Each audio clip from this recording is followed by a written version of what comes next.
Olá pessoal, boa tarde. Nós estamos dando início hoje na aula de número 8 e o tema da aula é congregar ou não congregar? Eis a questão. Provavelmente você deve estar ouvindo muitas mensagens ou talvez um burburinho, um comentário ali nos bastidores de algumas pessoas que têm preferido nesse último tempo não congregar. Essas pessoas têm sido chamadas de desigrejados. E o discurso de muitas pessoas que decidiram não congregar mais é que elas acreditam não ter a necessidade de estar arrolada numa instituição, ou seja, estar arrolada no rol de membros de uma instituição, ok? Outras pessoas defendem essa tese de que elas podem manter os seus relacionamentos com Deus individualmente, sem ter alguém que flexibilize ou possibilite esse relacionamento. A primeira coisa que eu quero pontuar é o seguinte: é importante congregar, ok? Porque a Bíblia diz que Cristo é o cabeça e nós somos membros de um corpo. A Bíblia deixa isso muito clara, que nós somos membros de um corpo. E se nós somos membros de um corpo, nós precisamos entender que nós somos corpo quando nós estamos unidos dentro de uma mesma funcionalidade. Por exemplo, que importância tem o coração fora do corpo? Que importância tem o estômago fora do corpo? Que importância tem os olhos fora do corpo? Nenhuma importância, nenhuma relevância. Até porque esses órgãos, eles não vão permanecer vivos por muito tempo fora do corpo, ok? Eles trabalham dentro de um conjunto. Por isso, nós somos vistos pela Bíblia como membros de um corpo. E outro ponto, eu não preciso de ninguém que flexibilize essa relação minha com Deus. Bem, o pastor, ele não tem esse papel de flexibilizar ou ser mediador nessa sua relação para com Deus. Mas o pastor, ele é aquele que vai desenvolver o papel de apacentamento. Ele vai desenvolver o papel de chefe da família, do pai da família, para aconselhar, para unir, para trazer para perto, para cuidar, porque a própria palavra diz que nós precisamos pregar a palavra, nós precisamos ensinar a palavra, nós precisamos fazer discípulos e nós precisamos batizar em nome do Pai, do Filho e do Espírito Santo. Bem, se os desigrejados, eles descartam o papel do pastor, quem vai ocupar esse lugar de ensinar, de discipular, de batizar e etc. Ok? Então você já vê que esse discurso ele vai perdendo a força à medida que a gente vai pontuando alguns detalhes. Algumas pessoas dizem, não, eu opto por não congregar porque a igreja é uma instituição falida. Como assim? A igreja é uma instituição falida se o próprio Cristo instituiu a igreja, ok? Quando o Senhor pergunta para os discípulos, o que vocês têm a dizer ao meu respeito? Porque muitos dizem isto, muitos dizem aquilo e muitos dizem acolá. E o que vocês têm a dizer ao meu respeito? E diz a Bíblia que Pedro faz aquela declaração, tu és o Cristo, o Filho do Deus vivo. Aí o que o Senhor diz para Pedro ali em Mateus capítulo 16? Não foi a carne e nem foi o sangue que te revelou, mas o meu Espírito, o meu Pai te revelou. E sobre ti estabeleço a minha igreja. Sobre esta pedra estabeleço a minha igreja, e as portas do inferno não prevalecerão. Cristo não estava dizendo que através de Pedro ele edificaria a igreja, mas através daquela confissão. Então o que ele está querendo falar? De uma conversão e de uma revelação do reino de Deus que se dá pelo Espírito, que vai sendo gerado e trabalhado em nós. E Pedro significa conjunto de pequenas pedras. Então é como se a igreja fosse um conjunto de pedrinhas. E quem são essas pedrinhas? Cada membro que constitui o corpo. Ok? Algumas pessoas também dizem, não, eu não faço parte da igreja, como eu disse, porque a igreja é uma instituição falida, porque a igreja é lugar de muito problema. Bem, Igreja é lugar de muito problema, como a sua casa é lugar de muito problema. Como a sua empresa é lugar de muito problema. Como a sua escola, o lugar onde você estuda, é lugar de muito problema. Por quê? Porque a igreja é uma comunidade. E numa comunidade tem muitas pessoas que pensam diferente. Então a gente pode dizer que igreja é o lugar das diferenças.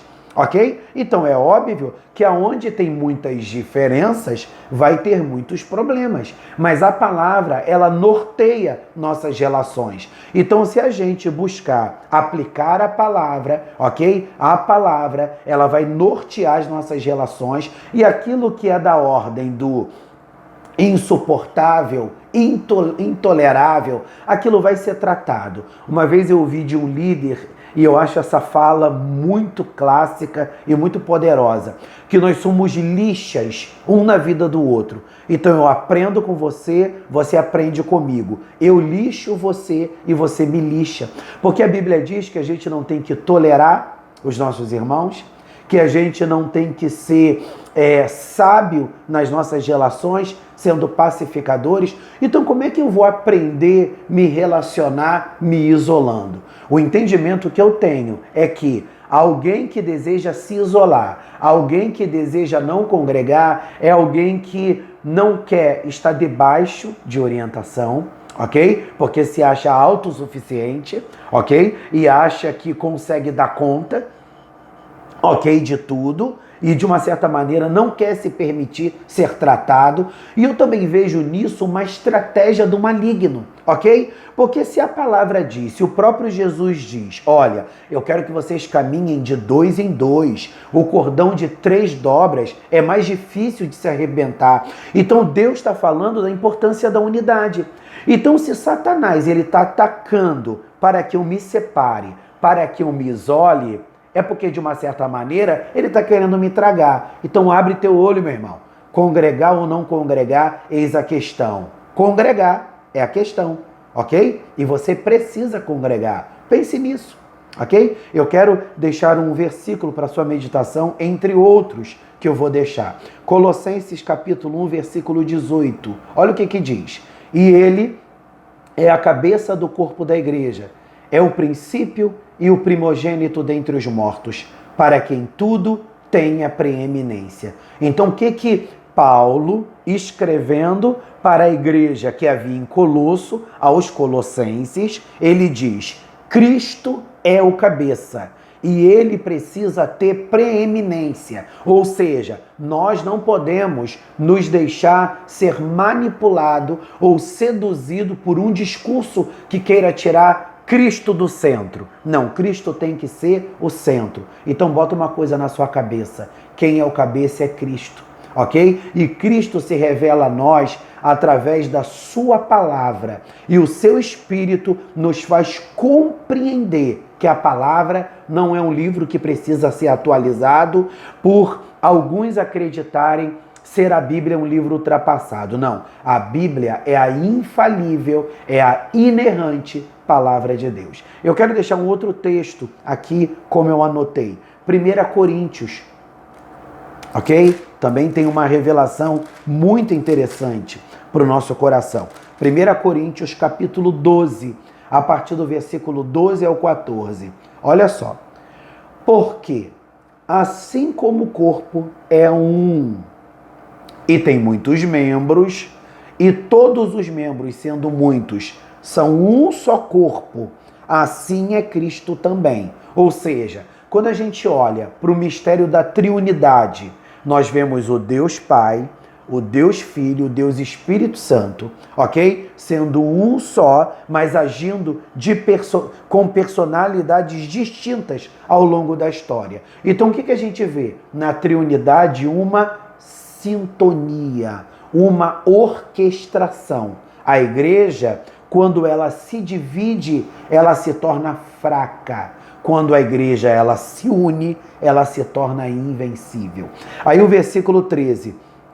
Pois todos nós fomos batizados em um espírito, formando um corpo, quer judeus, quer gregos, quer servos, quer livres, e todos temos bebido de um espírito. Porque também o corpo é um só membro. Perdão. Porque também o corpo não é um só membro, mas muitos. Então o corpo é composto por vários membros. Eu, tu, ele, nós, vós, eles. E o que o texto fala? Gente, nós fomos batizados em um espírito. O que significa? Que todos nós precisamos caminhar numa mesma conexão. Um outro texto que eu quero deixar aqui é Hebreus capítulo 5. É um texto assim que fala sobre um momento muito interessante na história da igreja, ok? Porque a carta escrita aos Hebreus é uma carta que foi escrita para uma igreja, mas essa carta tinha uma conotação circular. Ela seria endereçada a uma igreja e ela depois seria remetida para outras igrejas. Por isso que ela é chamada de epístolas gerais ou epístolas circulares. E qual é o foco dessa carta? É fazer com que a igreja entendesse que eles tinham parado no tempo. A igreja principal era em Jerusalém. Então, um grupo de irmãos de uma determinada cidade se deslocava para ir a Jerusalém, congregar, aprender aos pés dos apóstolos e etc. Mas em razão de uma grande perseguição, esse grupo decidiu se isolar. Esse grupo decidiu não descer mais para Jerusalém. E o que o escritor diz no versículo que eu vou ler? Olha, o fato de vocês terem se isolado, vocês não amadureceram, vocês cresceram. Na realidade, já era para vocês estarem recebendo um sólido alimento, mas vocês continuam bebendo leite, porque vocês têm se comportado como meninos. Eu não quero ofender você, mas essa atitude de optar não congregar é atitude de menino, que não quer ser contrariado, que não quer ser disciplinado. Olha o que ou melhor, Paulo não. Olha o que o escritor aos Hebreus diz, porque a gente não sabe se foi Paulo que escreveu a carta aos Hebreus, ainda que se especule sobre ele e sobre outras figuras. Mas a autoria é o que menos importa nesse exato momento. Ok? A gente precisa entender que essa palavra é o cânon.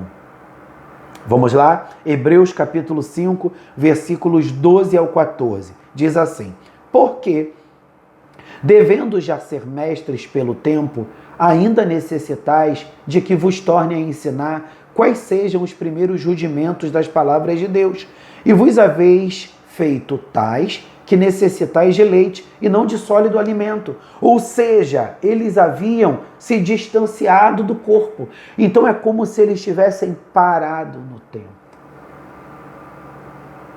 Quem vai te aconselhar? Quem vai fazer você refletir que de repente a sua escolha está errada? Porque nós sabemos que a Bíblia nos chama de discípulos. Nós somos discípulos e que faremos outros discípulos. Então, como é que você vai fazer discípulo se você não se permitiu ser discipulado? Pensa nisso, ok? Saia dessa zona de conforto. Ah, pastor, mas tem muitas igrejas problemáticas. Tem. Pastor, tem muitas igrejas que não são sérias por aí. Tem. Tem muitos pastores provocando escândalos dos mais estapafúrdios. Verdade. Mas nós não podemos pegar essa minoria ou esses que a gente pode chamar de lobo, ok? E tê-los como exemplo. Existem muitos homens de Deus e mulheres de Deus sérios. Existem muitas igrejas idôneas. Mas sabe qual é o maior problema do povo agora? Eles querem seguir o oba-oba. Ah, é aquela igreja ali que está lotada? É ali que está bombando? Então é para ali que eu vou. Ah, é aquele pastor que está na mídia, está na rede social e é interessante fazer parte de uma igreja famosa. Eu não estou dizendo que os pastores que estão na mídia ou as igrejas grandes não sejam igrejas sérias. Mas o que eu estou querendo fazer você entender? A gente precisa escolher uma igreja para congregar, uma igreja que a gente conheça a história, uma igreja que a gente conheça a seriedade da liderança, uma igreja que seja realmente cristocêntrica e não uma igreja que esteja presa a espetáculo. É como se cada cada culto fosse um flash. E tem aquele afã, né, de querer seduzir as pessoas pelo aparente. O reino de Deus não é aparente. O reino de Deus não é comida e nem bebida, mas é justiça. Por isso que Paulo diz, olha, eu procurei ir até vocês não com palavras persuasivas, ou seja, eu não procurei ir até vocês com um discurso que iria encantar vocês pelo belo. Mas eu procurei ir até vocês com demonstração de espírito e poder. O que tem mais faltado na igreja hoje é poder, é glória, é manifestação do sobrenatural, é sinais, prodígios e maravilhas. E o que a gente mais vê na igreja é espetáculo. Mas pastor, você está querendo dizer que a igreja, então, que procura realizar o culto com um determinado requinte, está errado? Não, meu irmão. Mas tudo aquilo que é em exagero, em demasia, acaba não fazendo bem. Então você pode ver que quando a pessoa procura uma igreja tem ar-condicionado? A palavra é boa? O louvor é bom? Mas cadê aquela simplicidade? De realmente, porque quando a gente olha para Atos dos Apóstolos, o que o texto diz?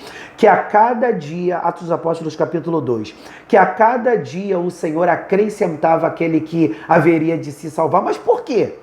Porque os testemunhos de milagres, prodígios e maravilhas se espalhavam pela cidade. Era um comentar. E o que as pessoas faziam? Elas iam até os apóstolos, porque elas queriam experimentar. Hoje, a gente não vai mais à igreja, muitos não vão mais à igreja por causa da glória que transforma, por causa da glória que cura. Não.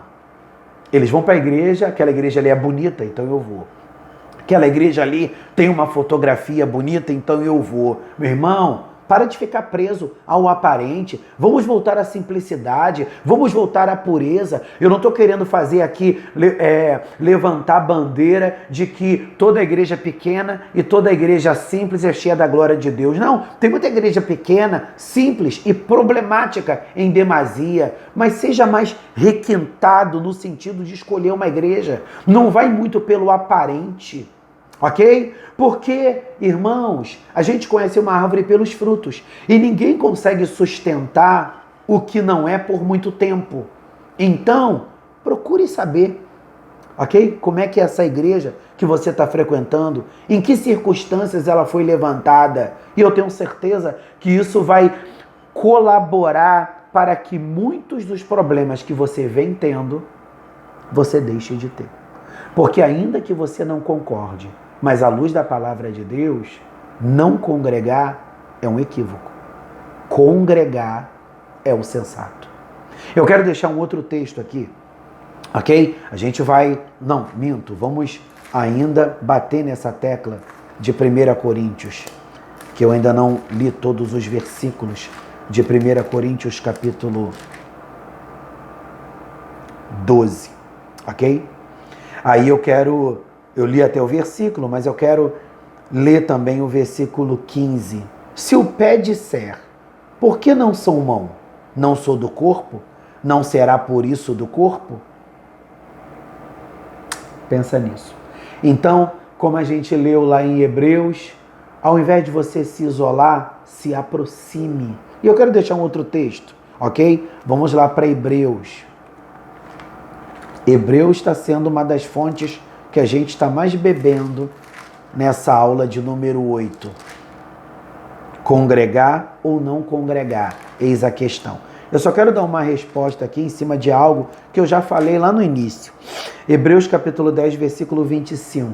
Não deixando a nossa congregação, como é costume de alguns, antes admoestando-nos uns aos outros, e tanto mais quanto vedes que se vai aproximando aquele dia. Então o que o escritor sugere? Não deixe de congregar, como tem sido o costume de muitos, porque ali é o lugar da gente ser admoestado. A gente recebe da nossa liderança, mas a gente também recebe uns dos outros. Aí lá em Hebreus, capítulo 13, fala sobre essa questão de como você deve se posicionar Como você deve agir com relação à sua liderança? Hebreus capítulo 13, versículo 17 diz: obedecei a vossos pastores e sujeitai-vos a eles, porque velam por vossas almas como aqueles que hão de dar conta delas, para que o façam com alegria e não gemendo, porque isso não vos seria útil. Então o que o escritor está querendo dizer? Que a gente precisa se submeter aos nossos pastores, obedecê-los. Claro, não é uma obediência cega. Você não vai se submeter à sua liderança de uma maneira irracional. Vamos imaginar que o seu líder ele seja meio que insensato, enlouquecido, e ele exija que você faça uma coisa que a Bíblia não respalde. Você não precisa se sentir obrigado a cumprir. Sinta-se desobrigado, ok? Porque existem muitos pastores manipuladores e arbitrários que querem usar do seu poder de liderança para levar o fiel a fazer coisas absurdas, ok? E o absurdo é aquilo que não tem respaldo bíblico. Uma coisa é o seu líder te pedir um favor, ok? E outra coisa é ele se valer da autoridade que ele tem para exigir que você faça algo que a Bíblia não dá para ele respaldo. Então nenhuma obediência deve ser cega. Mas pastor, se eu não obedecê-lo, eu estarei em desobediência? Não. Porque a Bíblia é a nossa maior base. A Bíblia é base para você que é ovelha e a Bíblia, ela é a base para mim, para eu que sou pastor. Ok? Eu quero deixar um outro texto aqui. Efésios. Efésios fala muito sobre a unidade da igreja, como a igreja flui e caminha nessa excelência de unidade. Efésios capítulo 4. Ok? Efésios capítulo 4, versículo 14 ao 16. Como esse texto é interessante para o que a gente está falando. Efésios capítulo 4, versículo 14. Olha o que o texto diz. Para que não sejamos mais meninos inconstantes, levados em roda por todo vento de doutrina, pelo engano dos homens, que com astúcia enganam fraudulentamente. Então o que Paulo está querendo dizer? Que igreja é lugar de treinamento, igreja é lugar de ativação, a igreja é lugar de aperfeiçoamento, ou seja, traduzido em minúcias, igreja é lugar da gente aprender, da gente amadurecer e da gente frutificar no ministério que Deus nos confiou especificamente. E por que a gente precisa amadurecer? Porque enquanto menino, nós estamos nessa posição de vulnerabilidade, podendo ser levado por qualquer vento de doutrina. Mas quando você amadurece, até mesmo no quesito de compreender mais a palavra de Deus, é óbvio que você não vai se deixar ser levado e nem influenciado por qualquer discurso. Porque hoje as mídias sociais, elas de alguma maneira popularizaram muitas mensagens, muitos discursos. Então você ouve de um tudo pela rede social. E se você não tiver maturidade para filtrar, você acaba levando como verdade algo que é mentira. Aí o versículo 15 diz: antes, seguindo a verdade em caridade, cresçamos em tudo naquele que é a cabeça, Cristo. Então, ou seja, Cristo vai orquestrar esse processo para que venhamos aprender. Por isso que o próprio apóstolo Paulo fala que a igreja precisa fluir dentro desses ofícios.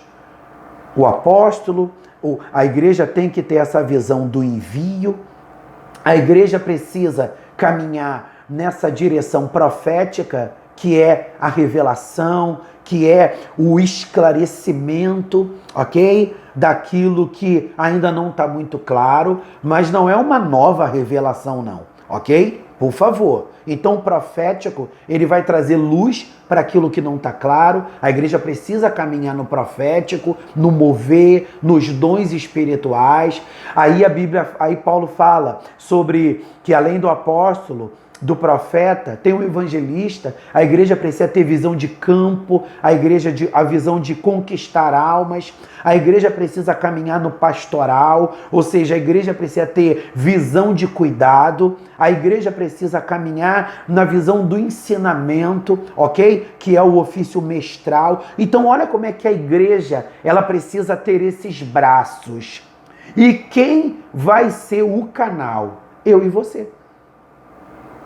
Então, se todo mundo deixar de congregar, como é que a igreja vai poder exercer o seu papel de igreja?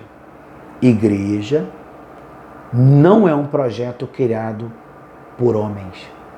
Igreja é um projeto criado pelo Senhor. Como é que começou? Jesus, 12 discípulos, 70, missão dos 70, lembra? 120, cenáculo, 3.000 almas, e depois a igreja se tornou um número incontável, ok? Aí, a gente vai ler o último versículo, que é o versículo 16, né? De Efésios capítulo 4. Já estamos caminhando para o final. Do qual todo o corpo bem ajustado, olha só, todo o corpo bem ajustado, ok? Eu e você trabalhando nessa conexão, nesse eixo, para levar a igreja a ser mais forte, a avançar e a ganhar o maior número de vidas, do qual todo o corpo bem ajustado e ligado pelo auxílio das juntas, segundo a justa operação de cada parte, faz o aumento do corpo para a sua edificação em amor. Então o objetivo do reino não é enfraquecer o corpo, mas é tornar o corpo mais forte. E como o corpo se torna mais forte? Quando os membros se unem e quando os corpos se unem. Eu, com a unção que Deus liberou sobre a minha vida, fluindo no meu ministério, você fluindo na unção que Deus liberou sobre a sua vida, o seu ministério, e a gente unindo forças, se tornando um elo para ver a igreja alcançar o maior número de vidas. Eu queria contar com você. Seu pastor quer contar com você. Ok? E para fechar, 1 Timóteo. Ok? 1 de Timóteo, capítulo 4. Ok? Esse é o tempo que a gente vive hoje. Por isso que essa temática, congregar ou não congregar, é muito importante para essa série de discipulado. Ok? Porque esse texto agora que nós vamos ler agora, esses 2 versículos, ele fala de como o mundo se encontra. Nós sabemos que Mateus fala que nos últimos dias, né, o povo iria se esfriar na fé. Por causa da iniquidade, o povo se esfriaria na fé. E nisso que o povo fosse se esfriando na fé, o povo ia perdendo o senso de dependência. Então, cada um ia estabelecer um evangelho pessoal. Eu penso assim, eu interpreto assim, e é assim que eu quero seguir o evangelho. Mas não é isso que a Bíblia diz. Ok? Aí, Timóteo capítulo 4, versículo 1 e 2 diz, fala sobre o período da apostasia, ou seja, o período do esfriamento, em razão da iniquidade, desse amor próprio e dessa volúpia nossa de dar voz ao orgulho, aquele famoso discurso, né? Eu sei o que eu estou fazendo e eu sei o que é o melhor para a minha vida. Se você sabe tanto o que é o melhor para a sua vida, por que você está sempre quebrando a cabeça? Por que você está sempre quebrando a cara? Será que essas sucessivas frustrações não estão querendo te ensinar alguma coisa? Vamos lá. 1 Timóteo capítulo 4. Mas o Espírito expressamente diz que nos últimos tempos apostatarão alguns da fé, dando ouvidos a espíritos enganadores e a doutrinas de demônios, pela hipocrisia de homens que falam mentiras, tendo cauterizada a sua própria consciência. Ou seja, quando a sua mente está cauterizada, não há discurso que faça você mudar a rota. Mas eu creio que no íntimo do seu coração, tem aí um homem, uma mulher, um moço, uma moça desejoso, desejando viver genuinamente a vontade de Deus para a sua vida. E é com esse pedacinho de você que eu quero falar. Será que não congregar está te fazendo bem? Será que não congregar está te levando realmente a viver plenamente o melhor de Deus para a sua vida? Ah, pastor, eu deixei de congregar, mas o Espírito de Deus continua falando ao meu coração. Somente aquilo que te convém, né? Porque será que o Espírito não está falando ao seu coração que essa rota que você está trilhando é uma rota de queda e de declínio? Para de olhar para as coisas que não deram certo na igreja e olhe para as coisas que dão certo. Se você não está gostando, não está se achando à vontade nessa igreja que você está congregando, mude de igreja. Procure uma igreja que você se adeque, que você se sinta bem, mas não deixe de congregar. Então, congregar ou não congregar? Eis a questão. A resposta é: congregue. Essa é a orientação que a gente vê nítida na palavra de Deus. Você vai ver outros discursos na rede social. De repente, pessoas que têm uma visão completamente diferente da minha. Mas eu não acredito que essa visão é minha. Essa visão é o que a palavra nos deixa claro. A minha oração é que o Espírito fale mais forte, mais alto ao seu coração. E você volte às suas origens, ou seja, você volte ao primeiro amor. Que você recupere essa essência que você perdeu da simplicidade. E que você se coloque nessa posição de ser um servo. Alguém que vai estar para servir e alguém que vai ser canal para promover o reino de Deus. Não caminhando sozinho, mas caminhando com a sua congregação. Eu quero orar por você. Pai, na autoridade que é no nome de Jesus. Senhor, nós estamos vivendo uma fase onde muitas pessoas têm preferido não congregar. E as justificativas são 1000. E tem até justificativas que são plausíveis, porque é tanta coisa que a gente tem visto e é tanta coisa que a gente tem ouvido. Mas nós sabemos que por trás disso tem um plano do inferno para neutralizar esse homem, para neutralizar esta mulher e para enfraquecer o corpo de Cristo. Senhor, fala mais forte, fala mais intenso ao coração dele, ao coração dela, para que ele mude a rota e que ele procure uma igreja que ele se sinta bem. Não uma igreja isenta de problemas, mas uma igreja comprometida em viver a genuína palavra de Deus. Em nome de Jesus. Amém.